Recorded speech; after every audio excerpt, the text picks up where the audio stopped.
Good evening. Welcome to Fallawsophy. I'm your host, Jennifer Fallaw, and tonight we've got some down the rabbit hole, freaky neat, cool kind of stuff to talk about. Okay? And we love that. I do. I have some new Jentel. I got this outside of meditation today. And it's interesting. And as so many times before, I am a little bit nervous saying this. So, wrong or right, I'm just going to put out what I got. Pretty interesting. It's short and sweet, but it's a thinker. Okay. All right. This is Jentel for April 21st, 2026. Outside of meditation, I spoke with Gabriel, Archangel Gabriel. Now, for all of you chomping at the bit to know, mid to late week for the kickoff of the RV is still expected at this moment in time. And unless something else happens, that's where we're at. Now,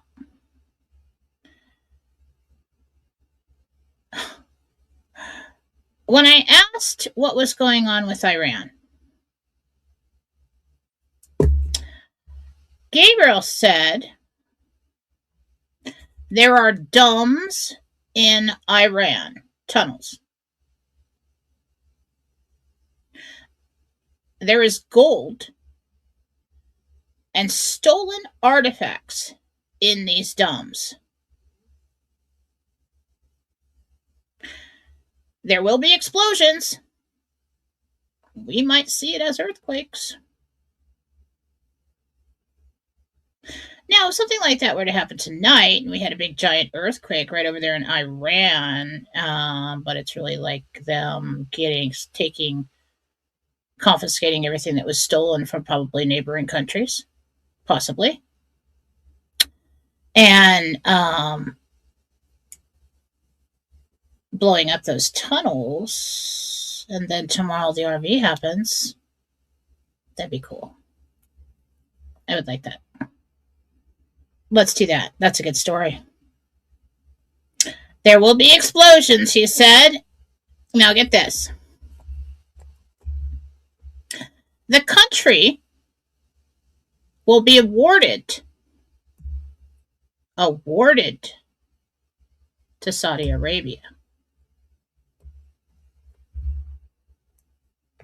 Now that's what I was a little afraid of putting out there. Plot twist. Okay. Why would that happen? I mean, why would that happen?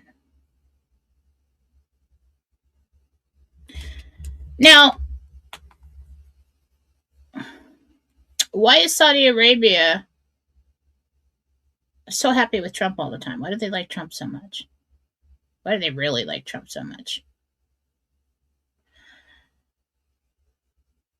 Could this have been part of the plan all along? Could it be part of Nasara Jasara? Who knows? Geographically, Saudi Arabia occupies most of the southern coast of the Persian Gulf, while Iran covers most of the northern coast.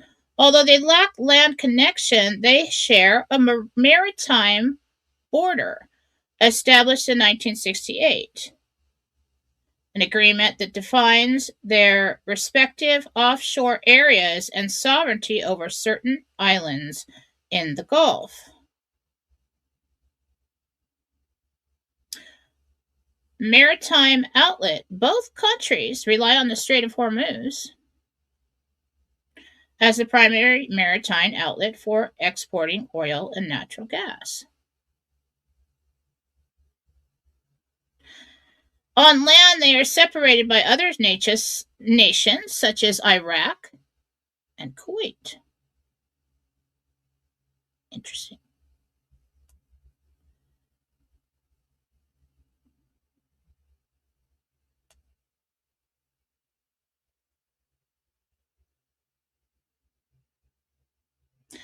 To the east, the Strait of Hormuz connects the Gulf of Oman and the Arabian Sea.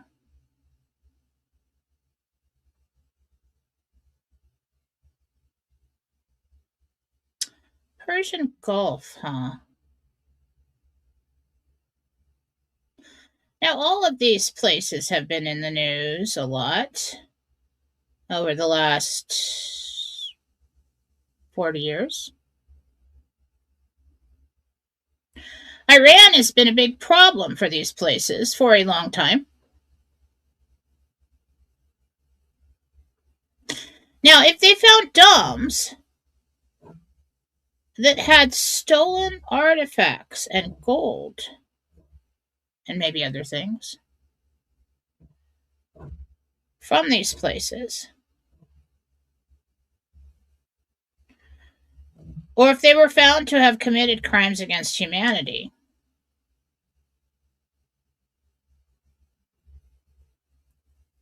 what do you think would happen then? It's a thinker. I don't have all the answers, but that was an interesting bit of information today.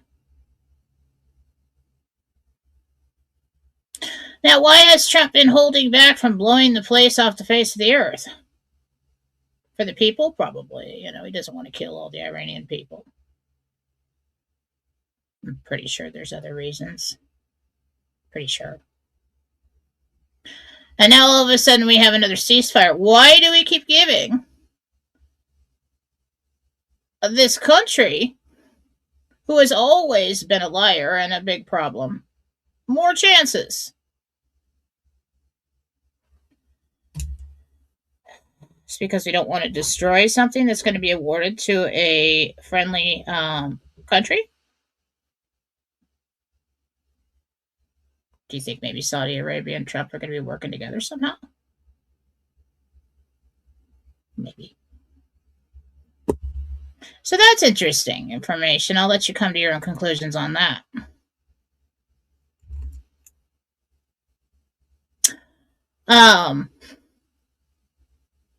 And could I be wrong? Yeah.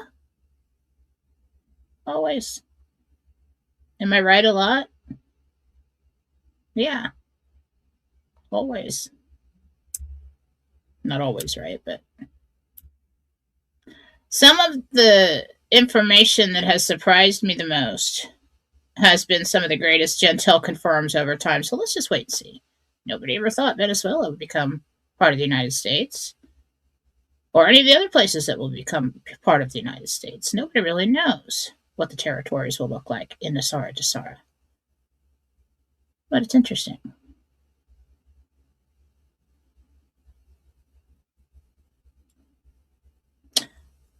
So what if I think that Iran surrendered a little while ago? Okay. It shot my pen cap across the room.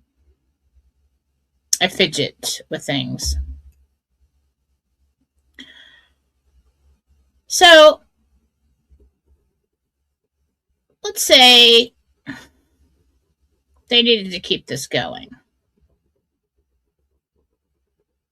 possibly to have a U.S. presence over there, close by, for certain reasons. And maybe they were looking for something that belonged to somebody else. And so maybe they kept this going. Well, now we got another ceasefire. We got our negotiations. You don't negotiate with Iran.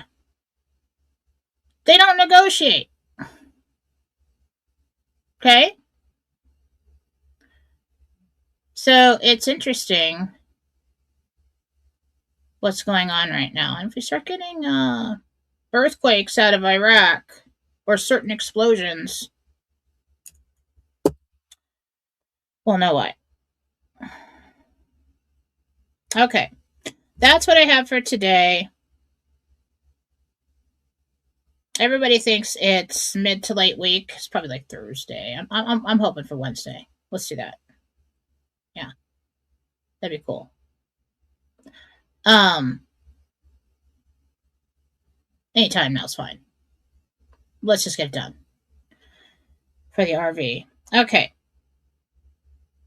Now I don't know when notifications are, and I don't know how this is going to roll out and exactly when. But we're just looking for the trigger to kick the thing off. Okay, that's all we need. Then we're good. But that's all I have for the Jentel today. It is a thinker. All you rabbit hole anons, get on that one. Tell me if that makes sense.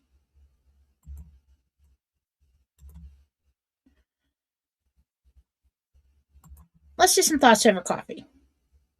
Okay? I'm going to keep that banner up for just a minute, but for some reason it bothers me because it's so large. I don't even. All right, so we're in thoughts over coffee. So I had some thoughts over coffee today. And my thoughts are not like normal people thoughts, so this is going to be interesting too.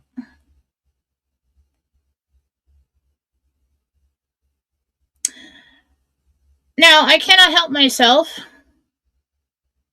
I am always trying to wake all of you up so that it clicks that we are a soul having a physical experience here. Or we think we are having a physical experience. So these are the things that I think about because I'm putting a program together. And when I sit down and I'm quiet, it just starts coming. So let's talk about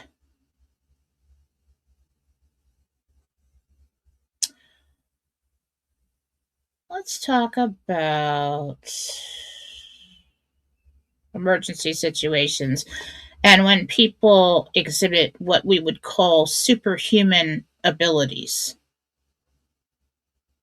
Yes, there are people out there who do things like telekinesis. They have superhuman abilities. Monks that can like levitate and all kinds of stuff. Powers of the mind. Is it really powers of the mind? Or is it remembering what we can do as a soul and getting past the mind and past the programming? That's what I think.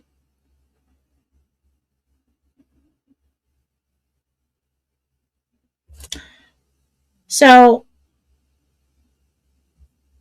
in emergency situations, people have been known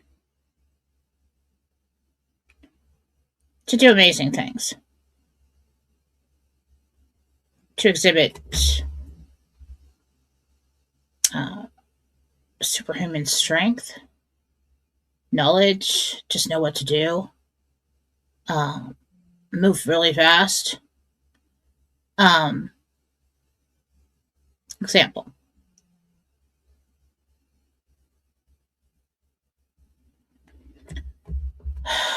I was really little. My grandmother had some kind of like problem and was always having to go like dad had to help my granddad take her to the hospital.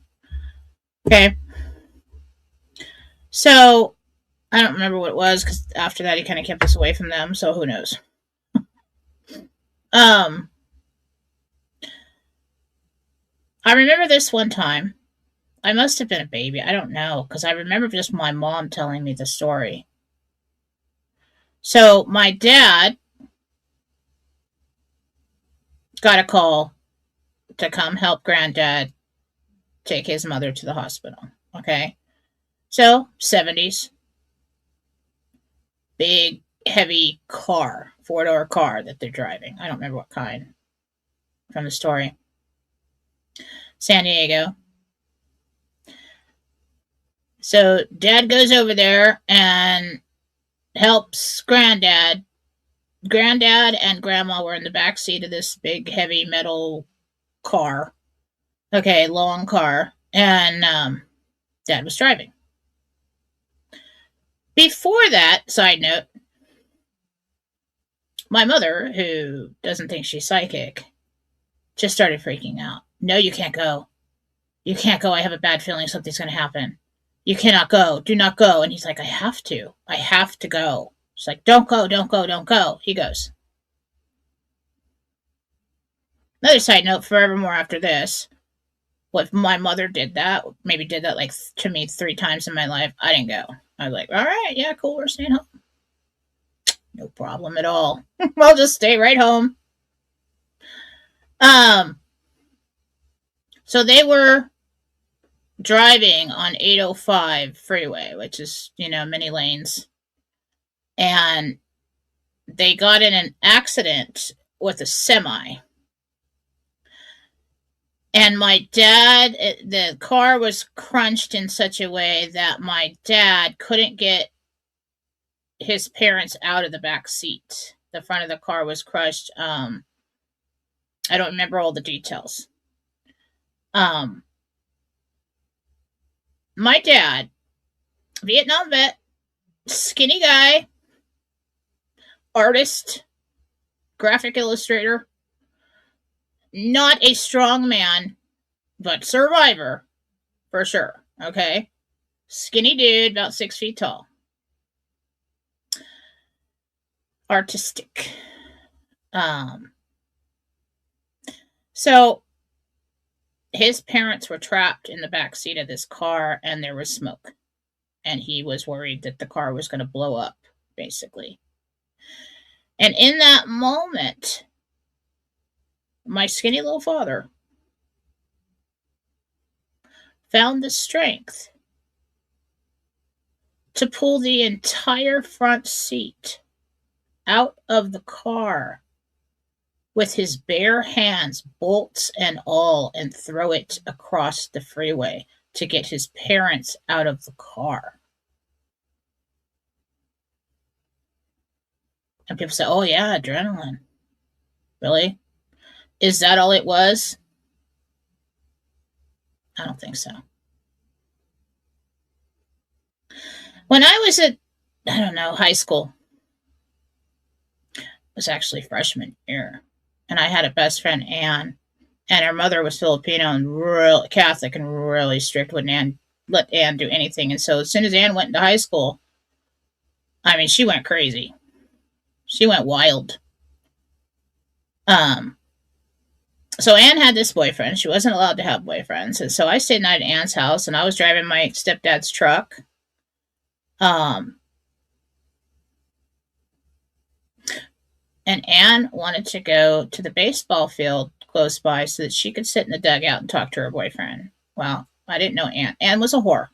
Okay? Anne turned into a whore. So I'm stuck in this situation. I drive her there. So the boyfriend pulls up in I think it was a Z car, which had a lot of room in the front seat, but from what happened, not this much room. So Anne leaves, tells me to get out of the truck and go and sit with the friend in the car. And I'm like, great. I look in there, captain of the football team at our high school, senior. Wasted. Like, oh my God. All right, so I'll get in the car. I shouldn't have gotten in the car, but I did get in the car. And so I look over to talk to the guy. And I could just smell the alcohol on a big guy. He must have been 6'2", 240. Big guy. I was at least half his size. And, had never done anything, if you know what I mean. Sweet little Catholic girl. So I'm sitting there, I don't really like the energy of this situation, Anne. Thanks for putting me in this situation, Anne. So I look over and I basically said hi to the guy, and the guy jumps on top of me, heavy, and he's trying to kiss me in this little car, okay? And he's pushing himself on me so much and on my face that I couldn't breathe, and I panicked. There's usually some kind of stimulus to set this off in a person, okay? I panicked. And what happened next really didn't I it was like time slowed down, and the space in which we had in the car didn't make any sense about what happened, like how I was able to do that. So I saved myself from basically rape. Okay. Um, and PTSD to this day. If somebody tries to hold me down, you're getting your ass kicked. I will get out. Just, but little side effect from that. But I was okay. So I was panicking because I couldn't breathe, and everything just kind of stopped for a minute. It just got really quiet. I got my knees up under him so much that I had my feet on his chest.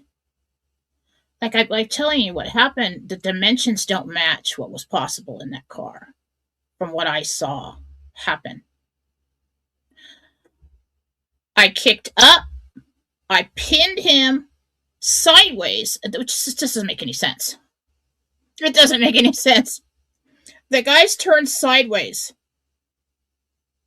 pinned him up against the windshield, and in the same motion opened the door, fell out of the car, and as he was falling down, I slipped out, rolled on the ground like a martial, I had taken martial arts, jumped up, put the key in the truck, because you had to open it with a key, and the key in the truck, opened the door, got in, slammed the door, locked the door, started honking the horn. And when I look back, the guy was just pulling himself up. Now, what the hell happened there?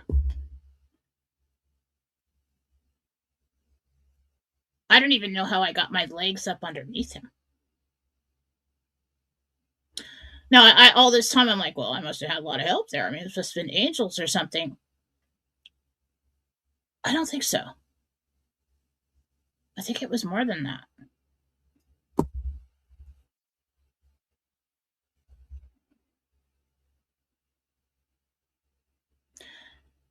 Gabriel said that the soul remembers in emergency situations a time when their abilities were not limited. The trigger produced a mind, body, spirit reaction. The soul remembers how to bend time and space to achieve the objective and save itself. And when he said that, I was like, wow, how the hell was he sideways? And how much, there seemed like there was so much room between us when I had my legs out and I was holding up there and I opened the door. It was like ninja stuff. I didn't know how to do that.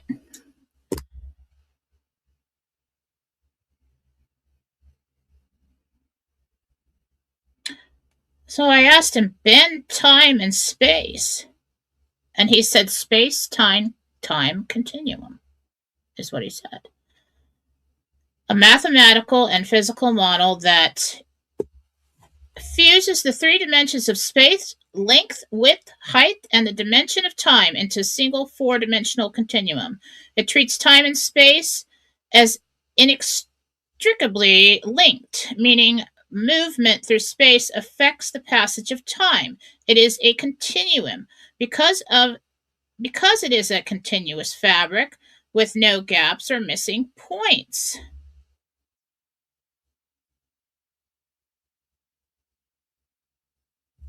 Talks about Einstein's Theory of relativity.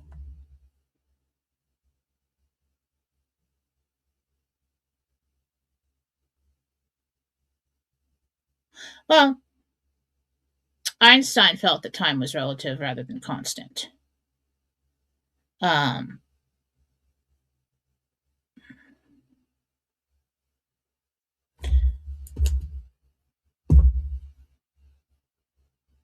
I haven't put this all together. I'm thinking.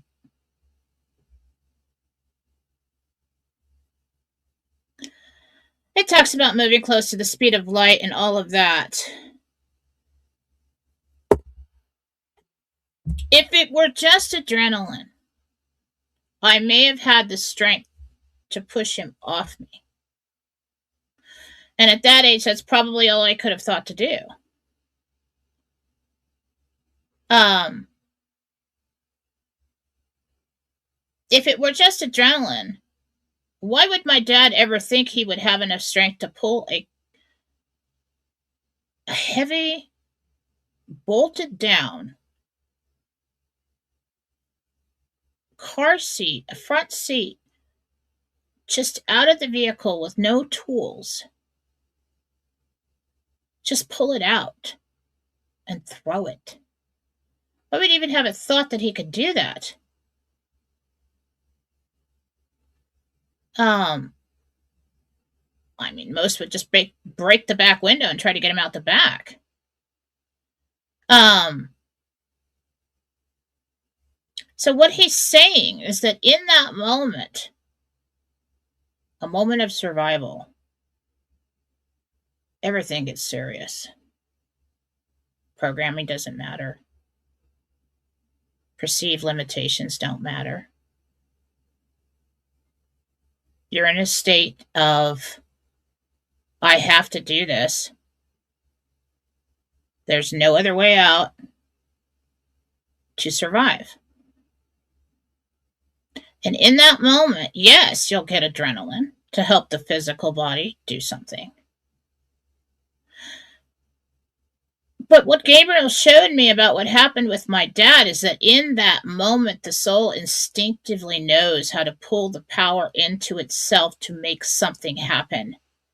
And I saw him standing next to the car, pulling all this light in unconsciously, paired with adrenaline, yes. And he was able to do that. Me, I didn't have any conscious thought of it.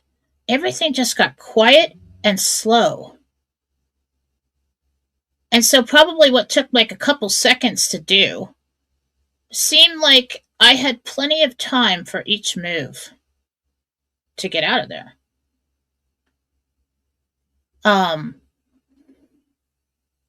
The soul remembered what it had to do to survive. And I was successful, and so was he. I mean, I probably wouldn't have died. I mean, if he kept kissing me that way, I would probably, what if I just died because the dude wouldn't let me breathe? That's what I was freaking out about.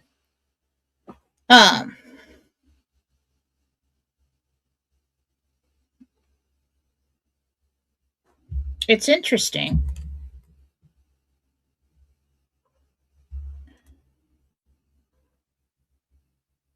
that we're able to surpass limitations like that instinctively to create a result when exposed to certain stimulus. Well, if it's possible when exposed to certain stimulus, then it's possible all the time. It's available to us all the time. We just believe that we are limited. There's stories all over the globe and many volumes of books about this kind of thing happening all the time. There are monks that spend all this time in solitude and meditation and everything else to clear their mind to levitate or to do whatever it is. It's possible.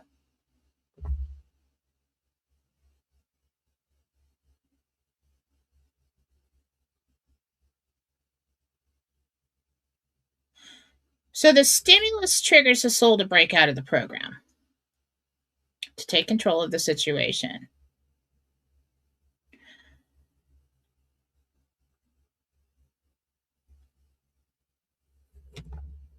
Now let's talk about miracles.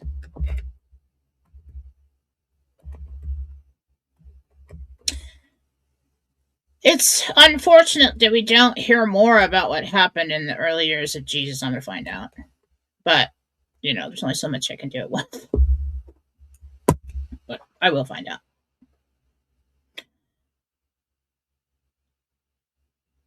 He walked on water. Every human being and every animal believes that water is fluid, that you cannot walk on it. You have to be buoyant in some way to stay on the surface of the water. And he walked through a storm to the boat where the apostles were. But not all the way to the boat. And he spoke to Peter, Simon, and then Peter. He renamed him Peter. And Peter got out and walked on the water too. Until he doubted, and then he fell through. But Jesus didn't. He picked him back up. We are capable of all of these things and more. Not like witchcraft. Jesus was accused of being an evil sorcerer as well, for everything he said and everything he did, because it challenged the belief system at the time.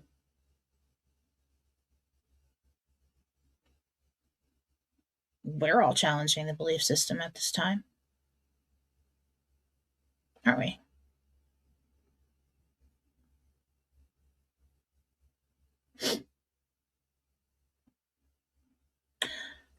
Now, I wonder if, over time, we were able to understand that everything we're taught about this current reality, love the word reality,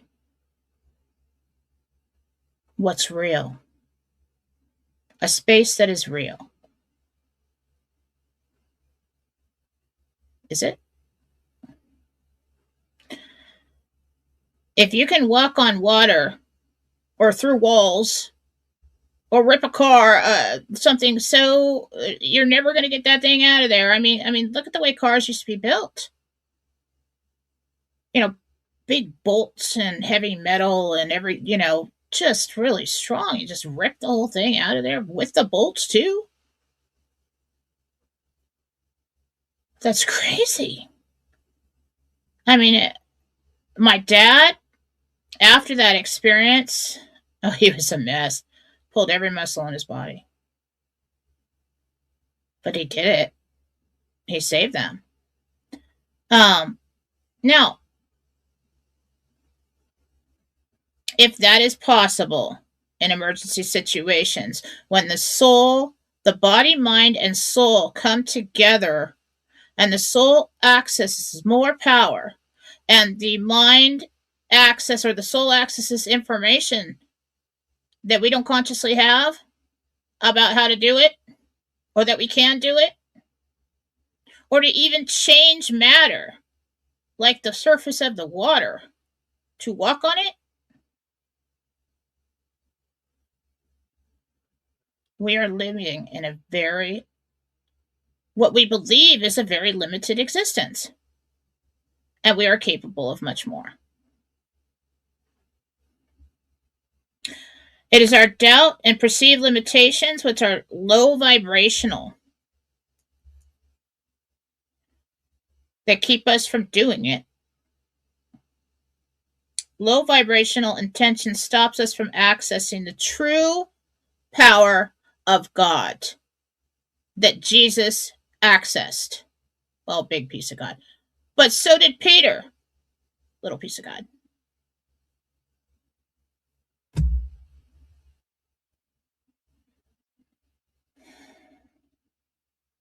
This is how he performed miracles.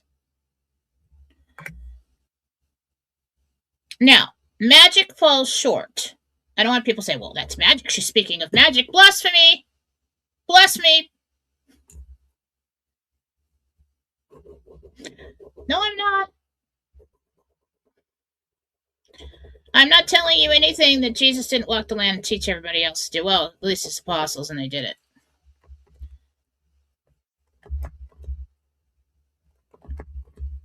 Magic falls short because it does not have enough power to sustain it, and the intention behind it is low vibrational.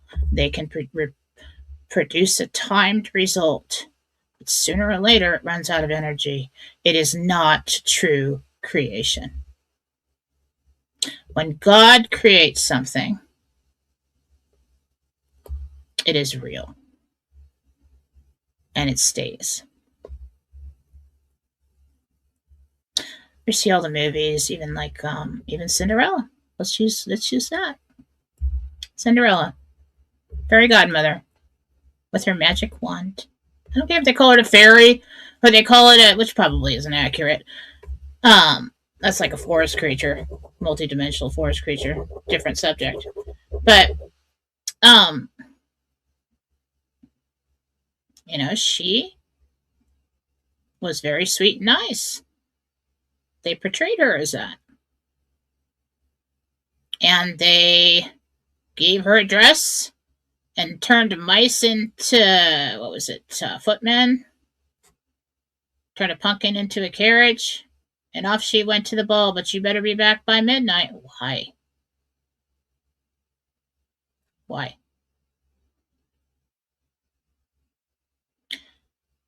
Because they're not paired up with God in their creation. It's not creation. Now, they made the Cinderella story seem sweet and nice and everything, and probably not even true. Of course, it's not true, but the rest of the things, like that are done with ill intent, centered in control,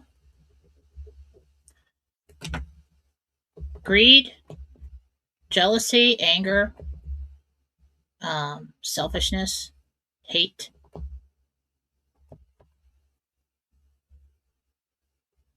They don't last. They're weak. Why? Because God is the strongest power that there ever was and ever will be. Power, I use that word just so that you'll understand. Power has a controlling undertones to it, and I don't really like the word, but I'm using that to explain something. And this is all leading up to God-centered conscious creation. The ability to do so. It's the soul remembered how to do certain things, how to produce certain results that are surely outside of what is accepted as possible in this reality. And I'm sure it happens all the time.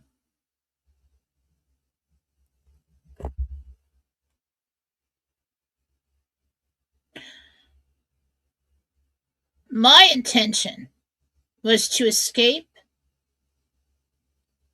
the attack, the control, to breathe, to live. I have reason to live. Everybody has reason to live, unless if you're still here.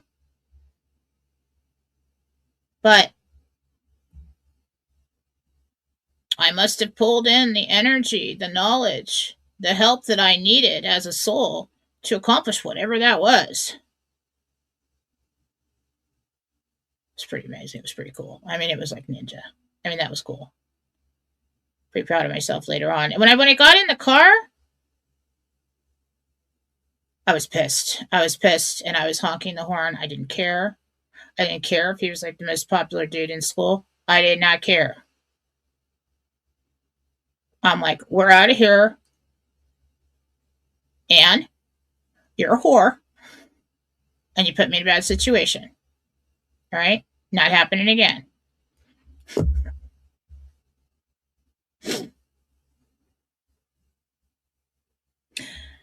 So Low vibrational intention stops us from accessing the true power of God, the amount of energy needed to consciously create. Consciously create things, change our body, heal ourselves, all the things that we do in heaven, where we come from. We come down into an existence born in like this, especially here on earth, to learn things and to experience things. Okay, but our home is very high vibrational, and we don't lack anything there. If we want something, it's created. If we want to move something, it's moved.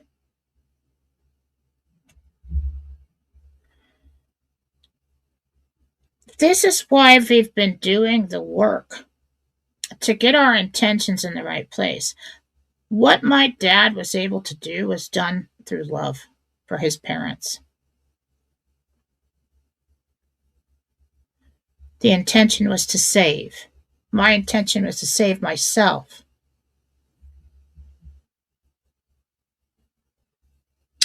Low vibrational intention stops us from accessing the true power of God. Belief, true belief, everything that Jesus told you over and over and over freaking again.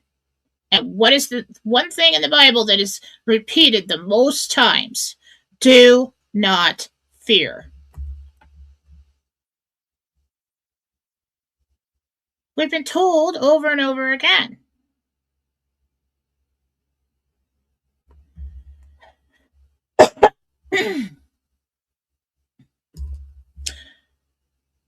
When you are centered with God and your heart, your mind, and your soul are in line with good intent, you can create what we call miracles. And that is why we're doing this.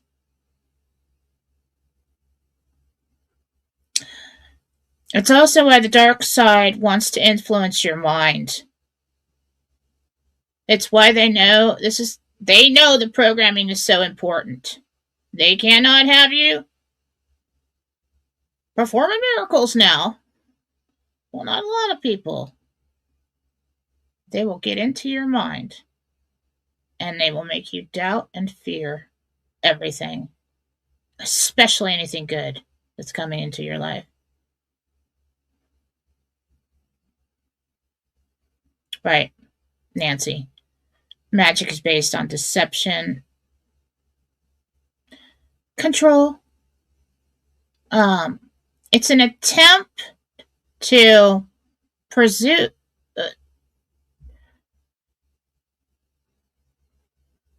Well, it is. It's an attempt to infringe on someone's free will, to produce a result against their will that benefits you. Now, don't come at me with the old good witch and bad witch and all that stuff.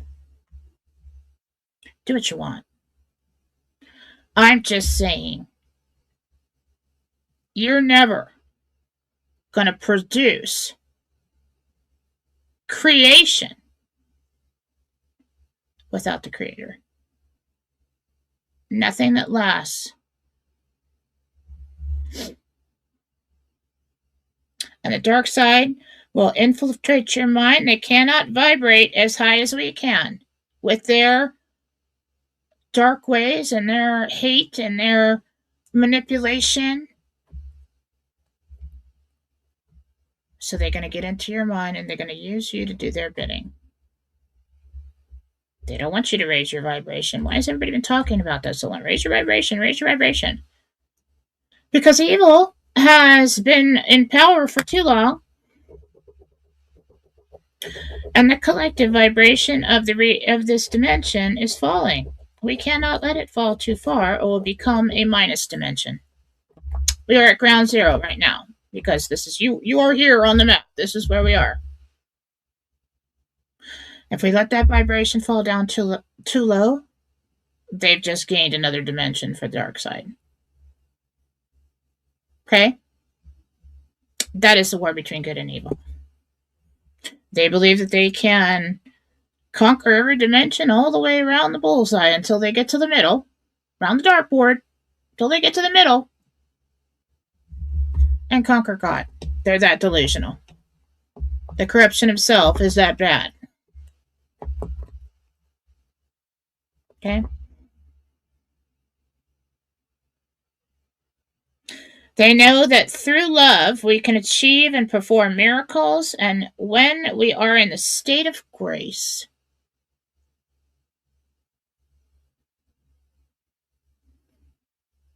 they have no power over us. State of grace.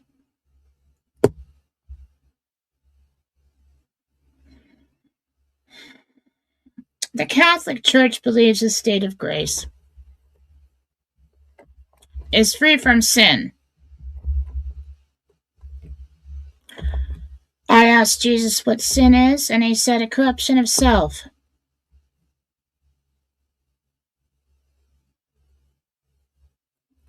I believe grace is opening your eyes up to God. But if we are in a state of grace, and that is free from sin, people are like, oh, I gotta be perfect. Nope.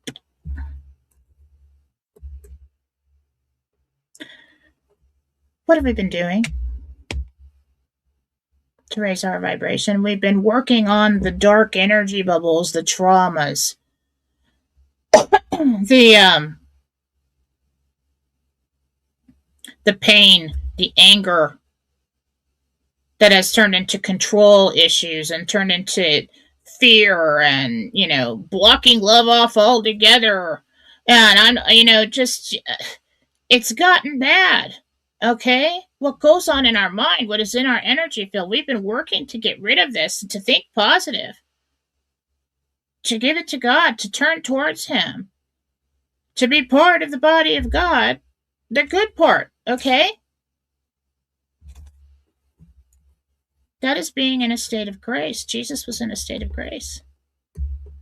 And he was able to perform miracles. Okay? There are two people in this audience who know a secret that I told them. Nancy. And if we need to do that to accomplish God-centered conscious creation, to function as a soul here on earth, and collectively make heaven on earth, and grace is important to do that, the secret I told you is true. And now you know why. So it's a good day. I figured that out. I want you just to think about this. It's not special people that have superhuman abilities. It's not freaks and weirdos. For whatever reason, this person came in. Maybe they've been here a million times. Or they did the work to access or to reach that level of thinking, that level of purity, to accomplish these things. I mean, look at the monks. They go up into the monasteries and they're Om forever, meditating forever. And then, they're over there floating off the ground, living on leaves and doing all kinds of stuff. They don't have to eat for months. What are they doing in their mind? They're getting centered. They're getting the negative out. They're getting the lies out. The lies and then lower vibrational energy. I told you before, lower vibrational energy destroys creation. And we're like, oh my God, well, I want to learn I want to create my reality. You are right now. Right now. I'm teaching you this so that you don't fall for it anymore. So you create a better reality. It is possible. Um, the less you believe the lies, like Jesus said, he does not call it evil, he calls it lies. And the less you corrupt yourself, that doesn't mean don't drink alcohol, it doesn't mean all this stuff, okay? Doesn't mean be boring. Doesn't mean sit over in the corner and meditate for hours and hours and stare at the wall. You're just going to correct yourself doing that. It means to live in a state of grace, in a state of joy, in a state of love. Love for your neighbor, everything they told us to do.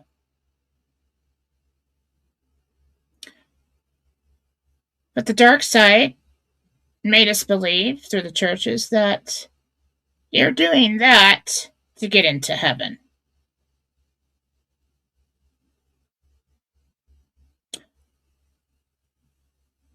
Well, we came here from heaven. We're going to go home. Unless we turn into something really bad and start enjoying it. Okay? That's why the more you believe in hope, the more you believe in love, the more you believe in goodness, the more you dream. What's the first thing they tell you when you're a kid? Don't imagine. Don't make things up. That's just your imagination. That's not real. Your imagination is not real. So basically, we get to a place where we believe anything that goes on in our head is not real. That's visualization. Imagination is the beginning of creation. They knew the whole time. Not that humans consciously knew, I'm pretty sure some of them did. But the demons that controlled them knew. Okay? So,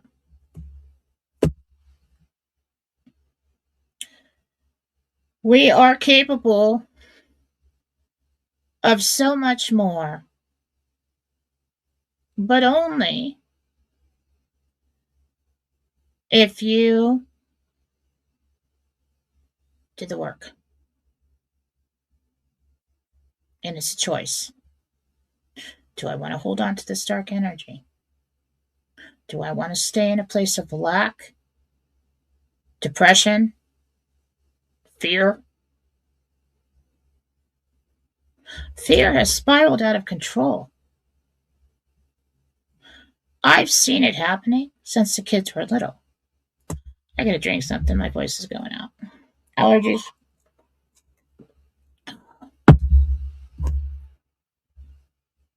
Everything's blooming outside.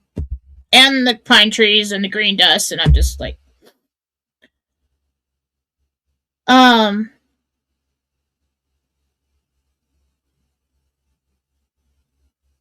forgot what I was talking about. I sell menopause stuff.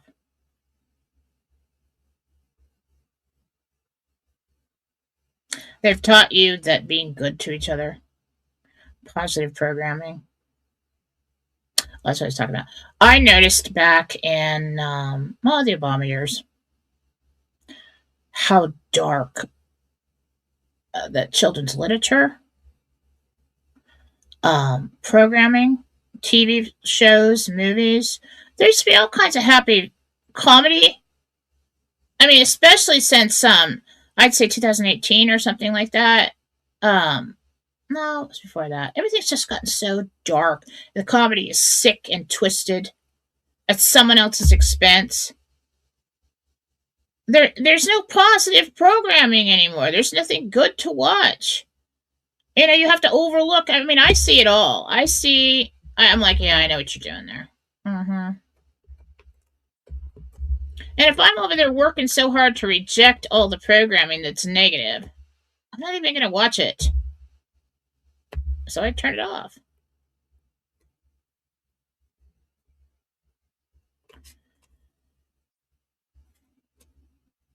We are going to get here. We're going to get there. We are. It's all true.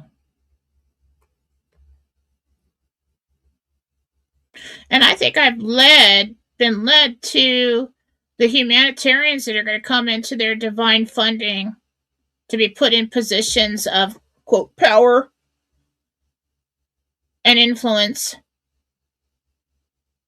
to teach them this so they'll start doing it and be more successful with what they're going to do. And then I'm going to go around there and teach like stadiums full. I will do it. I will do it. I will get there. I'll walk right out there in a stadium, sports arena. I don't care.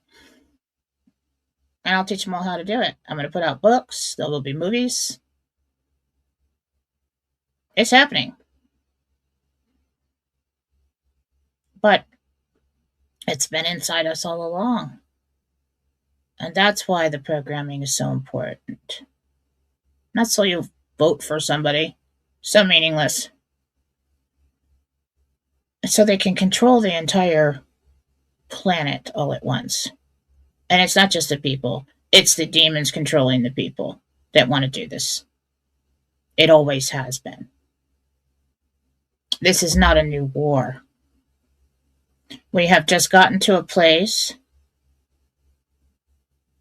where we have to shift the balance back in our favor. They've gotten too close to taking over. And so when that happens, God sends in the best of the best. And that's why we're here. So all those wonderful dreams that you have, you just happen to stumble across the RV, and you just happen to come up with this humanitarian project idea. Yeah, well, I used to tell people that I'm not psychic or a healer. There are things that we know, information that we access as souls that we're not consciously aware of yet. You will be when the time is right. You always have a choice. You always have a choice to accept your mission or not. If you don't, I don't know what happened. Probably just kind of a mediocre life. I don't know. I'm accepting mine. So, it is very interesting what is possible in emergency situations.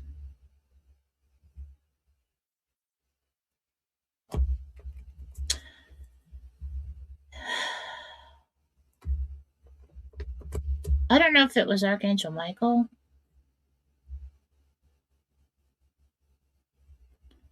One time this person ran at me. I stepped into the person, pulled them close to me, turned my hip, rolled them on my hip, and threw them with their own force of motion. I didn't know how to do that. I never know what I'm going to do when something goes down.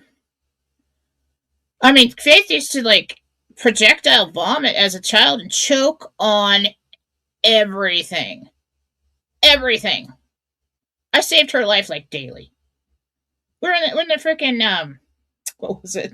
It was like a Pat and Oscars. It was like a pizza place with my mom at the mall. Faith was like, I don't know. She was still in a high chair. Anyway, I look over. She's turning purple. She's choking on a piece of bread or whatever. I was so used to it. An emergency situation, something clicks. And I just took the kid, turned her over, put her on my arm, hit her in the back. Things comes falling out. She throws up on the floor. I pick her up, put her in there, wipe her off, sat down, and then start talking to Mom again. And my mother was like, oh my God. But I was so used to it. I was so used to the it's like, okay, kid's dying. Let's save her. I'll do things and I don't even think about it. Um, but that day in that car,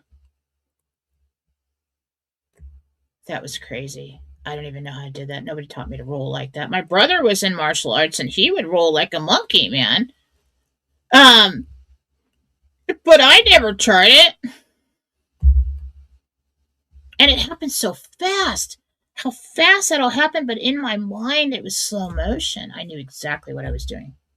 In that moment I knew exactly what I was doing. As if it was like, okay, all right, push with the legs. Yes, check that off. Okay, now, okay, there's the door. There it is. There's the doorknob. Grab the doorknob, open the door. We're going to pull out now as he's falling down. Go into a roll on the dirt and the gravel by the ball field. We're going to roll, pop up. And it was just like, that's what was going down. But where did that come from? How did it get slowed down like that? It was not just my perception. That dude, I saw that thing when I'm already locked in the truck, honking the horn, and that guy got up from the seat and looked out the window at me like, what the hell just happened? And I'm freaking like, and get here before this dude sobers up and tells the whole school, this guy's the most popular guy in school. Anyway, before he realizes who I am, basically.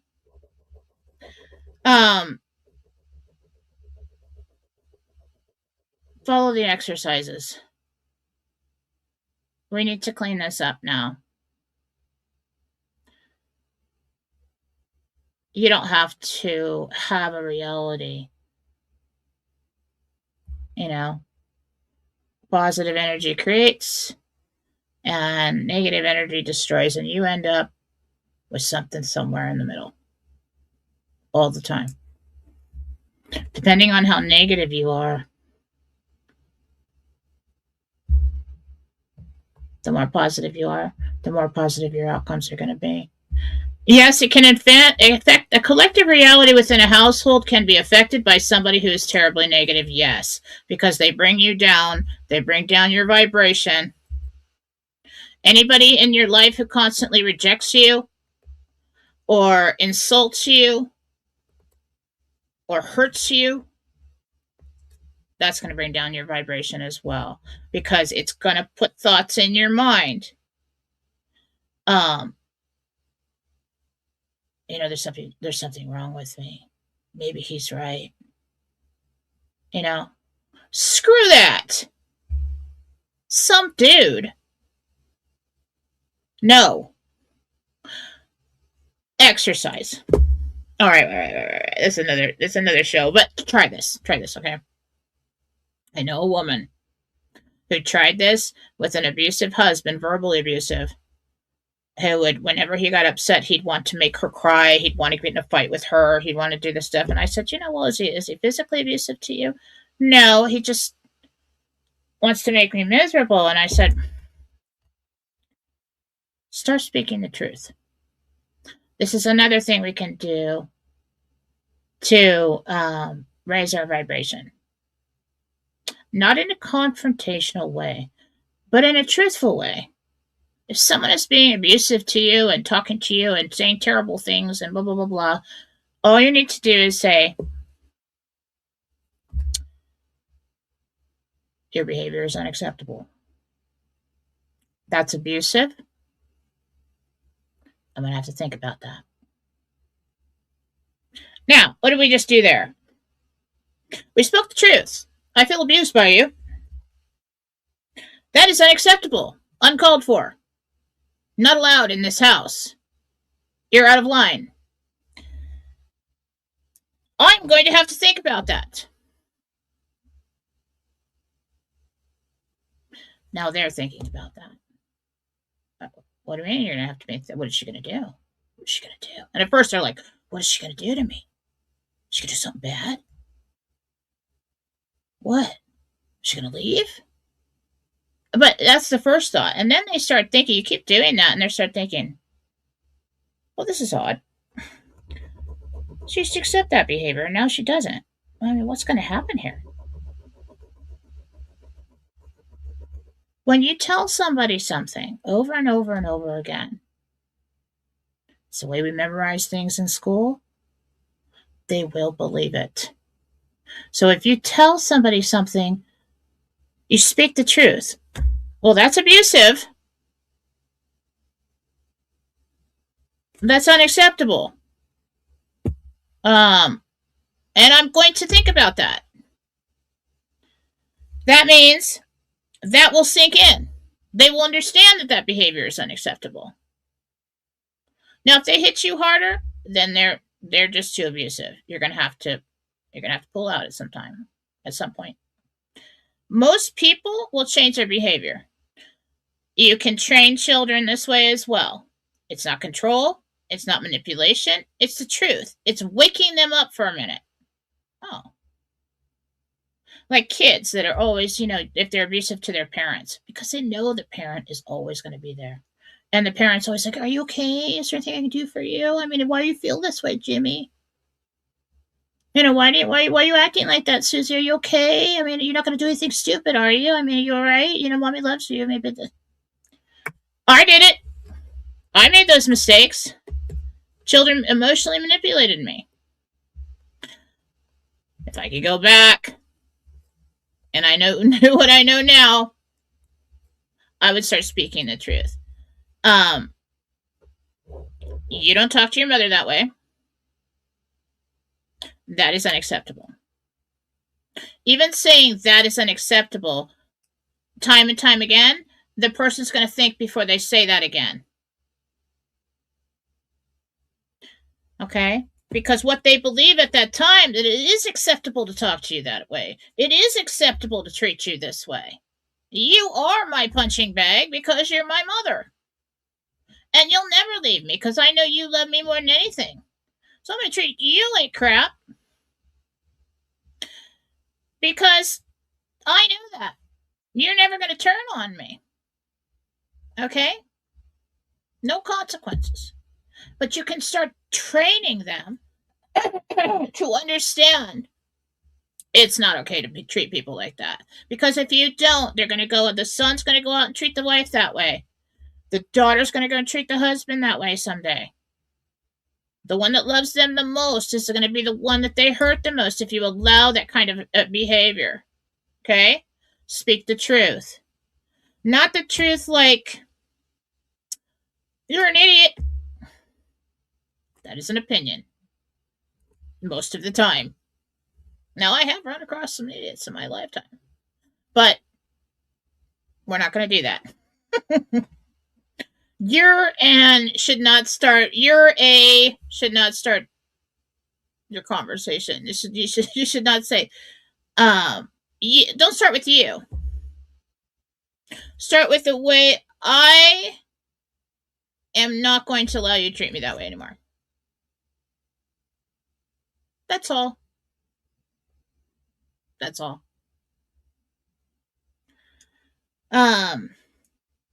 That is abusive, or that is mean, or that is controlling. That behavior, that speech right there. Not you are mean, you are controlling, you are stupid, you are whatever. Okay? Then you're just starting a fight. They're going to react to that. You're not going to win. Okay? So anyway, a whole bunch of stuff to talk about today. I just want to plant the seed in your mind to wake you up a little bit more. I mean, everybody's a Christian. You've heard all the stories. You know it.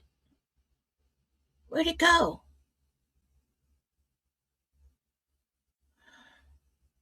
Human beings want to elevate, and of course, he was, God's son. Okay?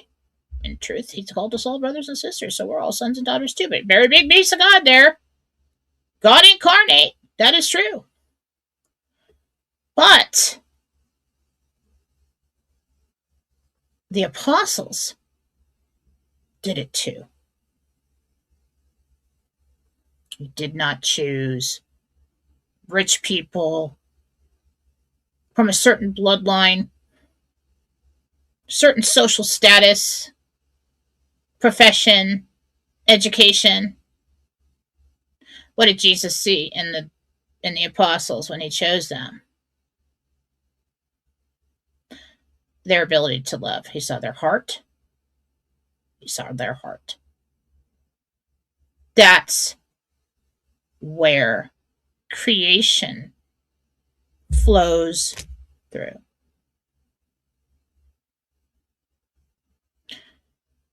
If you're mean and controlling and manipulative, you will never achieve this. Most of you are not. Most of you have been in defense mode for a very long time because you had to.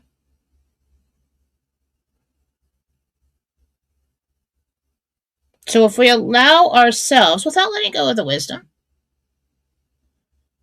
to be in a state of grace and to be in a state of love, and to let that be our primary intention, to allow ourselves to use our imagination again,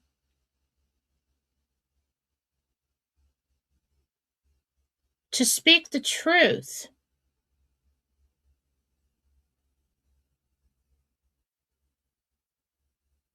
then we're on our way. We can consciously create. Yeah. I was in meditation one time. I'm getting to the questions. I will get to the questions. You can start with your rumble rants. I'm just all into what I'm talking about today. It came to me this morning. I was like, yeah. I get so excited.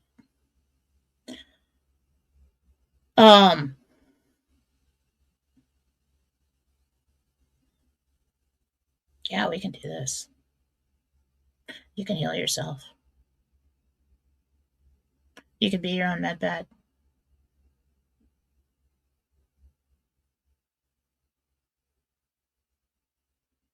You can draw in success. Oh, you know what else I was thinking? I got too many things coming in mind right now. It's all flowing in. It's all coming together. Okay, back to where I was. The crystal. One time in meditation, you know how they give me pieces of jewelry, and I figure, okay, mentally this is helping me do something. You know, it's a tool. It's to help teach me whatever. Is it? Blessed Mother gave me sometime last year when I started this journey towards conscious creation. She gave me a white, very etched, rough-looking crystal, like a clear quartz crystal necklace. And I said, what is this for? And she said, it is for creation. And she said, she just looked at me, she said, see it, say it, be it. Now, we have heard many, many people say that. The truth will come out through many sources. And may the best storyteller win. See it, say it, be it. So if we are right if we allow ourselves to imagine, we see it.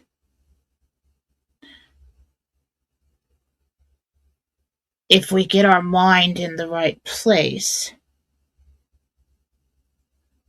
we think it. That's saying it.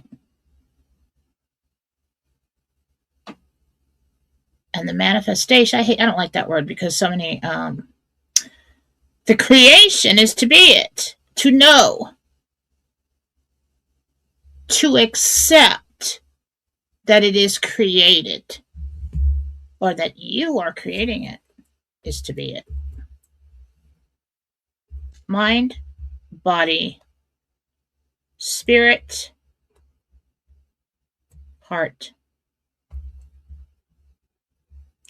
If the highest of vibration is love, then a cold heart is not going to accomplish it.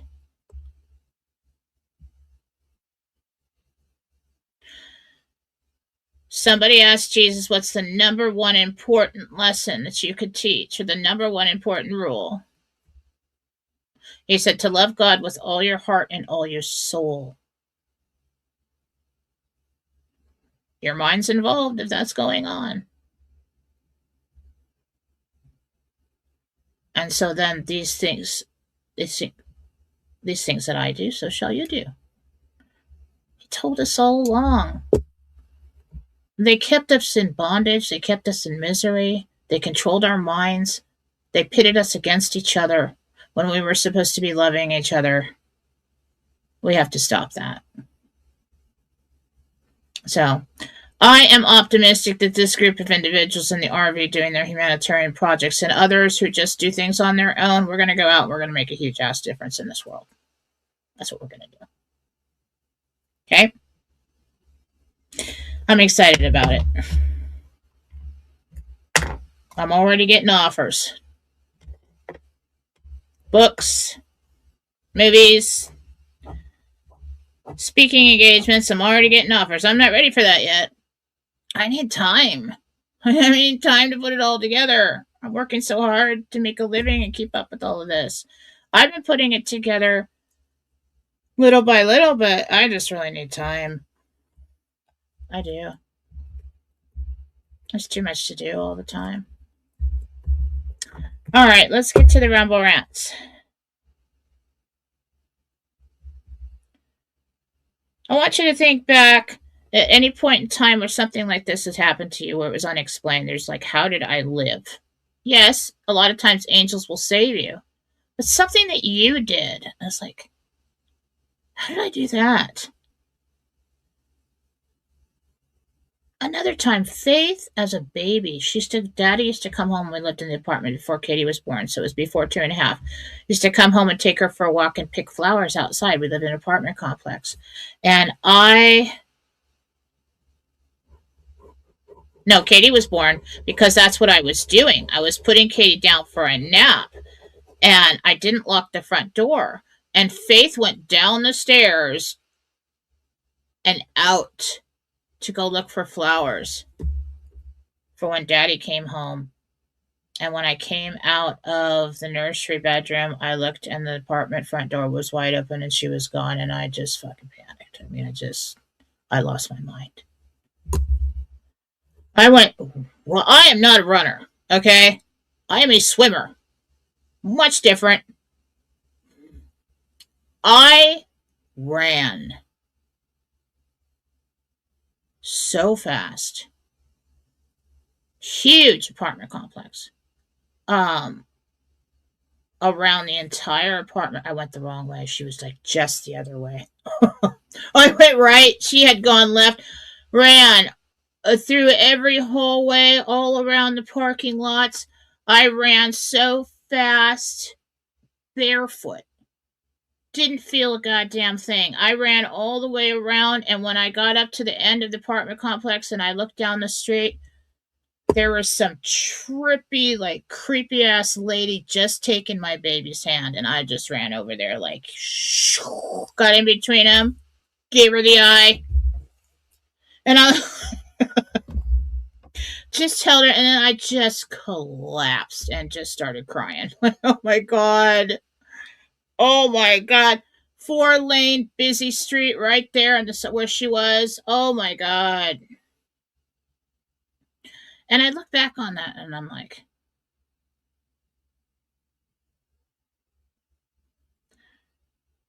I didn't know I could run like that. I didn't know I could run that fast. I didn't know I could run without tiring.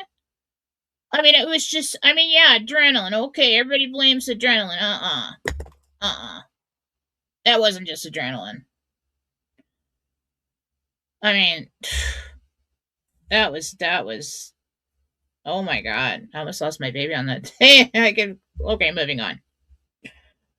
Moving on. And I got her, and I'm just bawling. I'm just sitting on the sidewalk on the side of the street, bawling. And I'm holding her, and I'm like, why did you do that? She goes, I want flowers for Daddy. And I'm like, oh my God. Oh my God, I'm getting a deadbolt on the front door.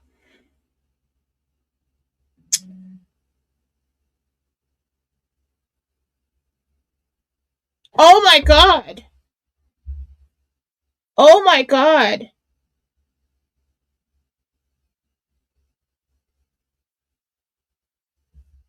David Wilcock committed suicide. That's terrible.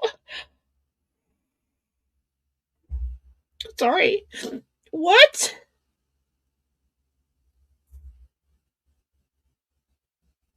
Oh my god.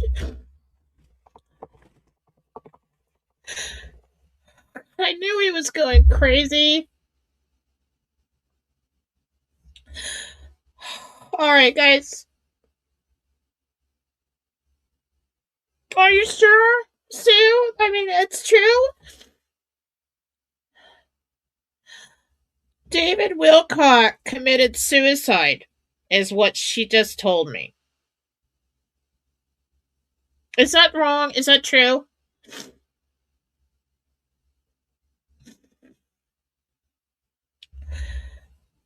Sue Rose just texted me and said that David Wilcock has committed suicide. This better not be false. Well, I hope it's false, but oh my god. I didn't know him, but oh my god.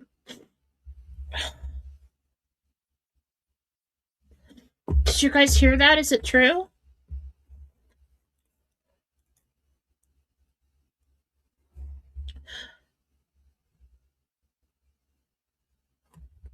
I can't see. I have tears in my eyes. What? So he's not dead?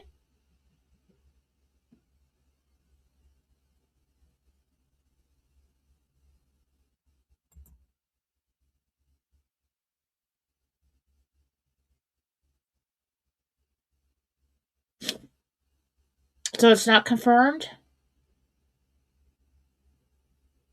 Oh my god, it's true. Oh my gosh.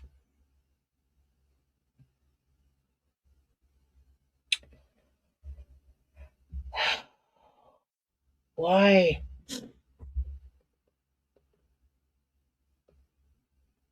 Wasn't he just live the other day? Oh my god, Marcy. Alright. Just email me the questions. You guys, and also I missed a block of emails for a few days there, like the 15th or something. I can't.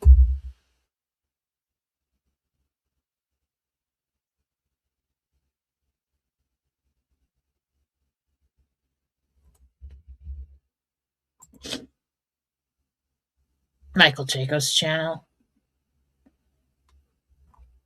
Oh my god. Why would he do that? You know, I felt like ever since the divorce,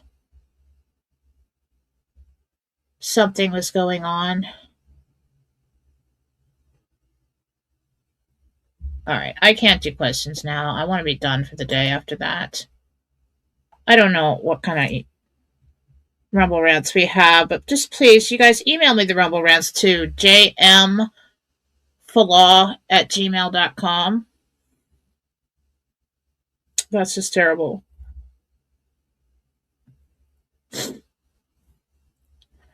Just email them to me. I'll answer them in email. And please don't ask me like 4 or 5 more questions when you do that. Oh my god.